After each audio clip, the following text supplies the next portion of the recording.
नमस्कार दोस्तों। आज हम एक बहुत ही महत्वपूर्ण विषय पर बात करेंगे। अक्सर हम समाचारों में नक्सली, उग्रवादी, माओवादी और आतंकवादी जैसे शब्दों को सुनते हैं। क्या आपने कभी सोचा है कि इन सब में क्या अंतर है?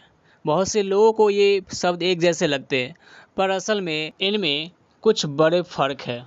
आज हम इन्हीं शब्दों को आसान भाषा में समझेंगे और जानेंगे कि ये एक दूसरे से कैसे अलग है। तो चलिए शुरू करते हैं। सबसे पहले बात करते हैं नक्सली की। नक्सली शब्द की शुरुआत हुई थी 1967 में पश्चिम बंगाल के एक छोटे से गांव नक्सलबाड़ी से। वहां किसानों ने ज़मींदारों के खिलाफ विद्रोह किया था।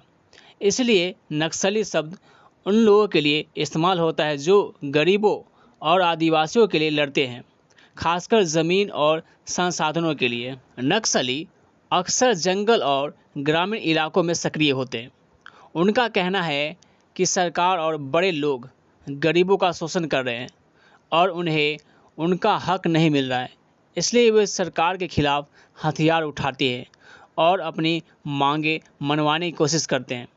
नक्सलियों का मुख्य मुद्दा है ज़मीन, जंगल और जल पर गरीबों का अधिकार। वे चाहते हैं कि सरकार गरीबों की सुने और उनके लिए काम करे। अब बात करते हैं उग्रवादी की। उग्रवादी एक बहुत ही सामान्य शब्द है। ये उन लोगों के लिए इस्तेमाल होता है जो अपने लक्ष्यों को पाने के लिए हिंसा का सहारा लेते हैं। उग्र का मतलब होता है तेज, तीव्र, आक्रामक। तो उग्रवादी वो लोग हुए जो बहुत कट्टर तरीके से अपनी बात मनवाते हैं और इसके लिए हिंसा भी करते हैं।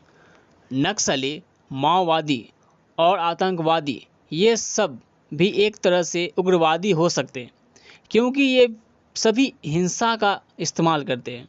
लेकिन उग्रवादी शब्द अपने आप में किसी खास विचारधारा या संगठन से जुड़ा हुआ नहीं है। यह एक व्यापक शब्द है जो हिंसा करने वाले किसी भी समूह के लिए इस्तेमाल हो सकता है। अब समझते हैं माओवादी को। माओवादी शब्द चीन के नेता माओ त्से-तुंग की विचारधारा से आया है। माओ त्से-तुंग एक कम्युनिस्ट नेता थे जिन्होंने चीन में क्रांति की थी। माओवादी विचारधारा कहती है कि हिंसा के द्वारा ही समाज में बदलाव लाया जा सकता है। भारत में जो माओवादी है वे खुद को नक्सलियों का ही एक हिस्सा मानते हैं, लेकिन सभी नक्सली माओवादी नहीं होते। माओवादी नक्सली माओ त्से-तुंग की विचारधारा को मानते हैं और हिंसा को क्रांति लाने का एक ज़रूरी तरीका मानते हैं। वे साम्यवादी समाज स्थापित करना चाहते हैं जहां सब कुछ सरकार के नियंत्रण में हो।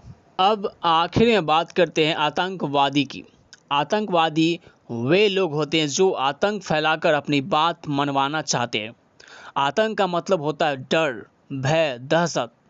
आतंकवादी हिंसा का इस्तेमाल लोगों में डर पैदा करने के लिए करते हैं। आतंकवादी अक्सर आम नागरिकों को निशाना बनाते हैं, पब्लिक स्थानों पर हमला करते हैं ताकि ज़्यादा से ज़्यादा लोगों में डर फैले।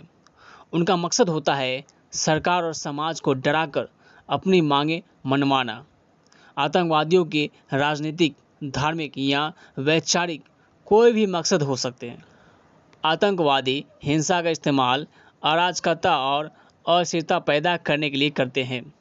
उनकी कार्रवाई अक्सर अंतर्राष्ट्रीय स्तर पर भी ध्यान आकर्षित करती है। सबसे बड़ा अंतर मकसद और तरीके में है। नक्सली मुख्य रूप से गरीबों के हकों के लिए लड़ते हैं।